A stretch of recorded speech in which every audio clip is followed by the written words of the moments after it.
বাংলাদেশের ওয়াজের মাহফিলে এই মুহূর্তে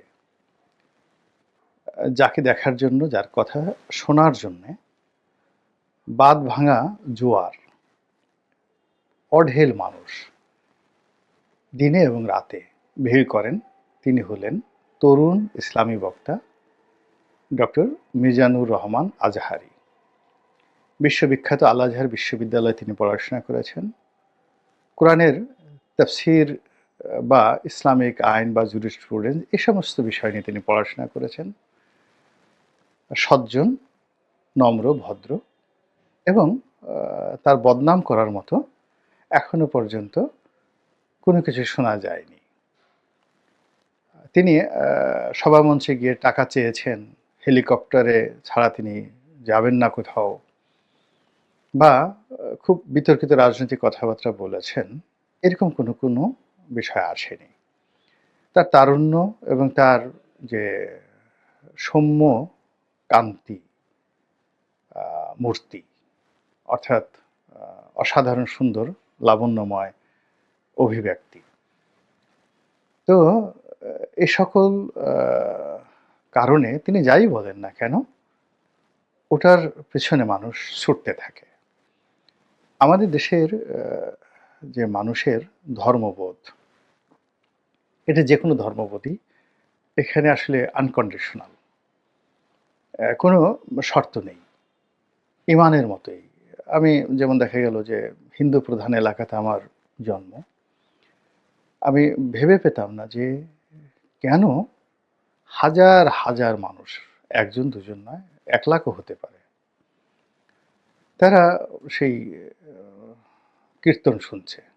আর কীর্তনের শব্দ কিছুই নয়, হরে রাম হরে কৃষ্ণ, ঢোল দিয়ে বাজাচ্ছে, ঢুনঢুনি করছে, এবং গেরুয়া পোশাক পরা কয়েকজন নারী এবং পুরুষ তারা এই কীর্তন পরিবেশন করছেন। ঘন্টার পর ঘন্টা মানুষ বসে এটা শুনতেন। আমি ভেবে পেতাম না যে ঠিক আছে, শুধু হরে রাম হরে কৃষ্ণ, এতক্ষণ বসে কেন শুনছে। এরপর যেমন দেলোয়ার হোসেন সাঈদী সাহেবের মাহফিল, সবচেয়ে বড় মাহফিল। আমি ওনার যে চট্টগ্রামের মাহফিল হতো, সেখানে একবার গিয়েছিলাম। যারা না গিয়েছেন তারা কল্পনা করতে পারবেন না। তো অসংখ্য মানুষ, অসংখ্য মানুষ সেখানে যেতেন। ক লাখ, 2 লাখ, 3 লাখ, 5 লাখ, 10 লাখ, আপনি এটাকে গুণে শেষ করতে পারবেন না। এত মানুষ সেখানে যেতেন এবং মন্ত্রমুগ্ধের মতো তার কথা শুনতেন। আমিও শুনেছি, আমার আব্বাও শুনতেন। এখন পরিণত বয়সে এসে আমি ভাবি যে বর্তমান যে প্রযুক্তির যুগে যদি জনাব সাঈদী সাহেব এই ভাষণগুলো দিতেন, সঙ্গত কারণেই তার সেই জনপ্রিয়তাটা আগের মতো থাকতো না। এর কারণ হলো ঘুরে ফিরে সেই একই কাহিনী, একই কথা, কোরআনের নির্দিষ্ট আয়াত। তো যখন আপনি কুমিল্লাতে এক কথা বলছেন, কুমিল্লার মানুষ শুনলো, আপনি গিয়ে ম্যানুয়ালি, নন ডিজিটালি সেই একই বক্তব্য আপনি দিলেন গিয়ে চট্টগ্রামে। আবার ঠিক একই বক্তব্য আপনি দিলেন গিয়ে ফরিদপুরে।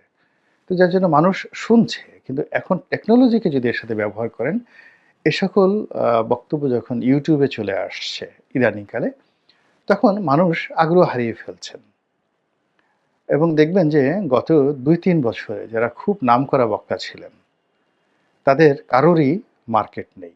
অর্থাৎ ওই যে জিহাদি বলেন, তাহেরি বলেন, আব্বাসী বলেন, তারপর কুয়াকাটা বলেন, এর কারণ হলো যে তারা যে বক্তব্যগুলো দিতেন, যে সুর, তাল, লয়, ছন্দ, এর কারণ হলো যে বিষয় নিয়ে তারা আলোচনা করবেন, সে বিষয় তো সীমিত। কোরআনের একটি মাত্র কোরআন। এখন আপনি সেটাকে যেভাবেই বলেন না কেন, আপনার হাদিসের ব্যাখ্যা যেভাবেই বলেন না কেন, ঘুরে ঘুরে এই গত আমরা ৫০ বছর, ১০০ বছর ধরে, বা ১০,০০০ বই যদি আপনি পড়েন, কিংবা সেই ১,০০০ বছরের পুরনো বই যদি আপনি দেখেন, তার সঙ্গে আজকের যুগে যে তাফসীরটা করলো খুব বেশি পার্থক্য নেই। তো এটা যখন ওপেন হয়ে যায় ফেসবুকের মাধ্যমে, ইউটিউবের মাধ্যমে, তখন আর সেই আকর্ষণটা থাকে না। ফলে সাঈদী সাহেবের যে আকর্ষণ ক্যাসেটের জমানাতে যেভাবে ছিল, কিংবা সিডির জমানাতে যেভাবে ছিল, কিন্তু এখন ইউটিউবের জমানাতে আপনি গিয়ে দেখেন যে তার সেই বক্তব্যগুলো এখন সেই আগের মতো মানুষ খাচ্ছে না। ফলে তিনি যদি উপস্থিত হতেন, তার মার্কেট সেভাবে থাকতো না। ঠিক একইভাবে আজহারীর সাহেবের যে অবস্থা, তিনি যেখানে যাচ্ছেন অসংখ্য লোক হচ্ছেন, এবং এর আগে আওয়ামী লীগ সরকারের শেষ জমানাতে যখন তিনি এরকম আসতেন এবং তার একেকটা ভিডিও সেই ১০ লাখ, ১৫ লাখ, ২০ লাখ মানুষ দেখতেন। এবং ওই যে ইউটিউব চ্যানেল তার এই ভিডিওগুলো প্রচার করত, তারা মাসে ২০-২৫ লাখ টাকা ওই আমলে আয় রোজগার করতেন। তখন আমি বলেছিলাম যে এটা তিনি বেশি দিন করতে পারবেন না। তিনি সেটা বেশি দিন করতে পারেননি। সরকারের আ রোষানলে তিনি পড়েছিলেন এবং তিনি দেশ ত্যাগে বাধ্য হয়েছিলেন। যদি সরকার তাকে রেখেও দিত, তবুও আ তার যে বক্তব্য, এখন জনাব তারেক মনোয়ার সাহেবের মাহফিলে যেহেতু মানুষ হয়, আ আজহারী সাহেবের যে ময়দান, সেই ময়দানে তার চেয়ে বেশি হতো না। এটাই স্বাভাবিক। তো দীর্ঘদিন পর জনাব আজহারী সাহেব আবার আসছেন এবং ওই আগের মতো লোকজন হচ্ছে, এবং যেভাবে প্রচার প্রপাগান্ডা চলছে,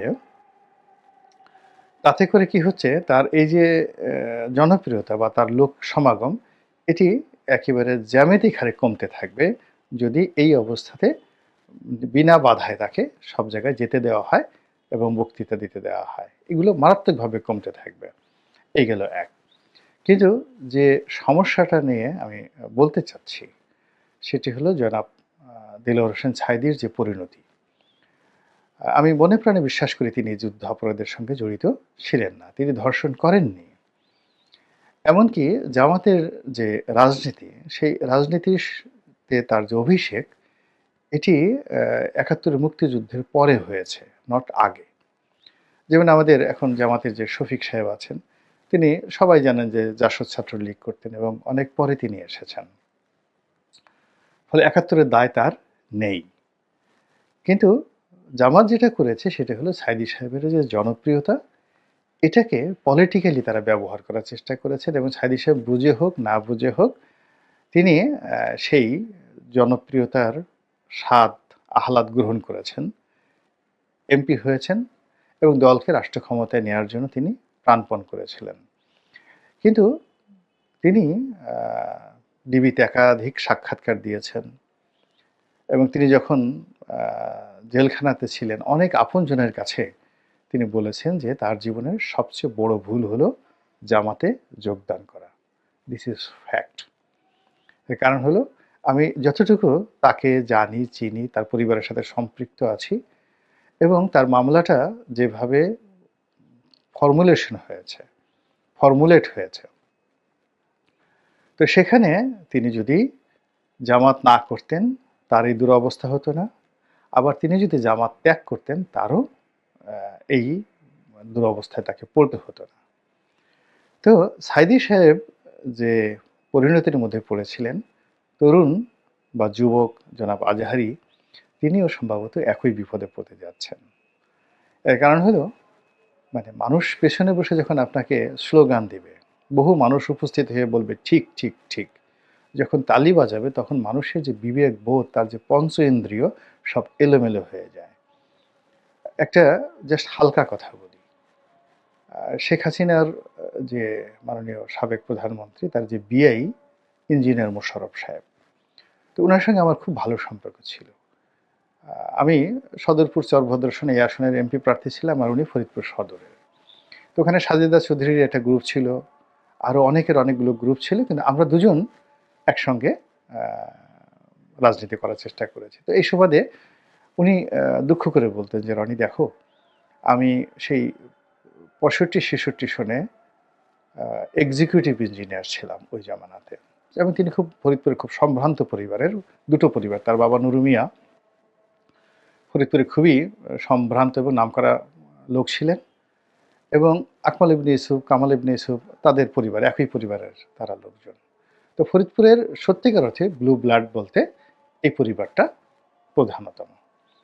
তো তিনি আমাকে বলছিলেন যে, "দেখো, সেই ৬৫-৬৬ সনে যখন আমি সরকারি চাকরি করতাম, আ এক্সিকিউটিভ ইঞ্জিনিয়ার রূপে, তারপরে জাতিসংঘে চাকরি করেছি, এবং উনি অনেক সার্টিফিকেট আমাকে দেখাতেন যে একটা দেশের কান্ট্রি চিফ হিসেবে আফ্রিকার বহু দেশে তিনি দায়িত্ব পালন করেছেন।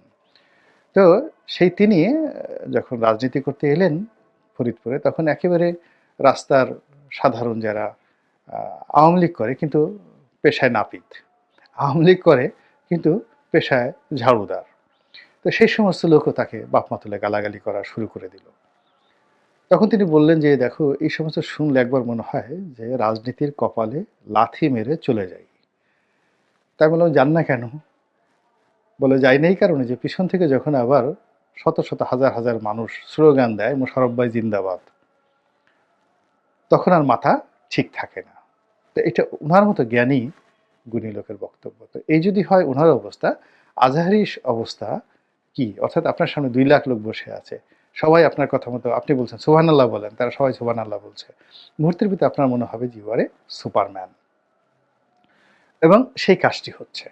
এবং এখন এই যে জামাত যে কাজটি করছে, আজহারী সাহেবকে ব্যবহার করে তার যে জনপ্রিয়তাটাকে, ইসলামী জনপ্রিয়তাটাকে ব্যবহার করে তারা ভোটের রাজনীতিতে বা জামাতের রাজনীতিতে একটা সুবিধা নেওয়ার চেষ্টা করছে, যেটি একেবারে ব্যাড ইনভেস্টমেন্ট। ১ পয়সার উপকার হবে না মধ্যেখানে এই তরুণ প্রভাবে, মানে সম্ভাবনাময় তরুণের জীবন একেবারে তছনছ হয়ে যাবে। আমার বাড়ি একেবারে আটরশির পাশে। আটরশি পীর সাহেব যখন জীবিত ছিলেন, আ একেবারে সেই ৭০ এর পর থেকে উনার উত্থান দেখেছি। বাংলাদেশে যদি সবচেয়ে বড় কোনো দরবার থাকে, যেখানে সবচেয়ে বেশি লোকের সমাগম হয়, সেটি আটরশি। এখনো পর্যন্ত আটরশির পীর সাহেবের যে মাহফিল হয় বা বার্ষিক ওরস হয়, সেখানে যত লোক আসে অন্য কোনো লোক অন্য কোথাও যায় না। এরপরে দ্বিতীয় যে অবস্থান, সে অবস্থানটা কিন্তু চরমোনাই পীর সাহেবের। তাদেরও যে মাহফিল হয়, আপনি সেখানে না গেলে বুঝতে পারবেন না। তো এখন দেখুন যে আটরশি হুজুর তিনি খুব কনফিডেন্ট হয়ে গেলেন যে সারা বাংলাদেশে তার ২ কোটি মুরিদ রয়েছে। তিনি একটা রাজনৈতিক দল করলেন হুজুর নিজে। কিন্তু আ একটা ইউনিয়নের চেয়ারম্যানও, আট্রসি মানে সদরপুর ইউনিয়নের চেয়ারম্যানও তিনি বানাতে পারেননি। তার শ্যালককে খুব কষ্ট করে একবার উপজেলা চেয়ারম্যান তিনি বানিয়েছিলেন, তাও এরশাদের আনুকূল্যে, এরশাদের জমানাতে, জনাব শাহাবুদ্দিন সাহেব। আর সারা বাংলাদেশে মানে এত মুরিদ নিয়েও একজন সংসদ সদস্য তারা হতে পারেনি, আর এখন তো সম্ভবই নয়। আবার চরমোনাইয়ের ক্ষেত্রেও কিন্তু একই প্রযোজ্য। তো কাজেই যারা আসে তারা ওয়াজ শুনতে আসে, দোয়া দরুদ পড়তে আসে, এবং ওখানে যারাই আসে সবাই আসলে সমস্যা সংকুল। কারো ঘরে অশান্তি, মানে ওয়াজ মাহফিলে, কীর্তনে, মেডিটেশনে বা যেকোনো জায়গাতে যারা লোক যায়, আপনি ধরে নিতে পারেন যে তাদের শারীরিক, মানসিক, অর্থনৈতিক যেকোনো একটা সমস্যা প্রবল আকার ধারণ করেছে। বিশ্বাস হারিয়ে ফেলেছে জীবনের উপরে। তো যে লোক নিজের প্রতি বিশ্বাস নাই, নিজে এসেছে একটা অলৌকিক কিছু পাওয়ার জন্য, অর্থাৎ সে পরিশ্রম করে কোনো কিছু পাচ্ছে না, আকাশ থেকে কোনো কিছু পাওয়া যায় কিনা এই ফর্মুলা আজহারী সাহেব বলবেন কিনা, সাইদী সাহেব বলবেন কিনা, এরকম তথ্য জানার জন্য যে এসেছে, সে আপনাকে কি করবে? কোনো উপকার করতে পারবে না। এই গেল ১। ২ নম্বর হলো যে আমি আমার ক্ষুদ্র অভিজ্ঞতায় দেখেছি, যখন আমার বাড়ির পাশে চন্দ্রপাড়া, খুব বড় পীর সাহেব। তারপরে আট্রসি। আমার যে দাদির ভাই ও ও ইনি ছিলেন চরমুকিন্দের পীর সাহেব, এবং ওই পীর সাহেব ফরিদপুরের মধ্যে সবচেয়ে পুরনো পীর। আমাদের ওই বাড়িতে প্রায় ২০০ বছরের পুরনো ট্র্যাডিশন রয়েছে। তো আমাদের ওই অঞ্চলগুলোতে হাজী শরীয়তুল্লাহর পাশে আ রয়েছে আপনার শিবচরে হাজী শরীয়তুল্লাহর বংশধররা। তো এই যে পীর মাশায়েখদের যে কর্মকাণ্ড, তাদের মাজার কেন্দ্রিক, পীর কেন্দ্রিক যে কর্মকাণ্ড, এই জিনিসগুলো খুব ঘনিষ্ঠভাবে আমার দেখার সুযোগ হয়েছে। মানে এখানে পীরের কাছে যান তাদের কর্ম করার জন্য, ভালো লাগার জন্য, কিন্তু ভোট পীরের কথা মতো তারা কেউ ভোট দেন না।